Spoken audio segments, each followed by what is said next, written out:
ஓம் நமச்சிவாய. அருணாச்சலேஸ்வரர் திருக்கோயில் திருவண்ணாமலை. திருவண்ணாமலையிலே கார்த்திகை தீபத் திருவிழா தொடங்கி வெகு சிறப்பான முறையில் நடந்து கொண்டிருக்கின்றது. இந்த நிகழ்ச்சியில் நேற்று 10/12/2024 காலை உண்ணாமலையார் அம்மனுடைய தேர் வடம் பிடித்து ஊர் பொதுமக்கள், பெரியோர்கள், ஆன்மீக நண்பர்கள், பக்தர்கள், லட்சக்கணக்கான பக்தர்கள் கலந்து கொண்டு சிவபெருமானுடைய தேரை வடம் பிடித்து இழுத்து கொண்டார்கள்.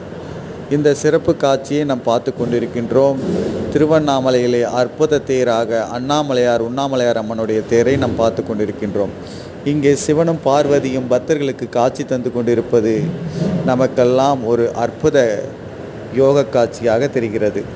சிவபெருமானுடைய அருள் அனைவருக்கும் கிடைக்க பார்வதி தேவியார் அவர்களும் உண்ணாமலையார் அம்மனை பார்த்து கொண்டிருக்கின்றோம். ஓம் நமச்சிவாய.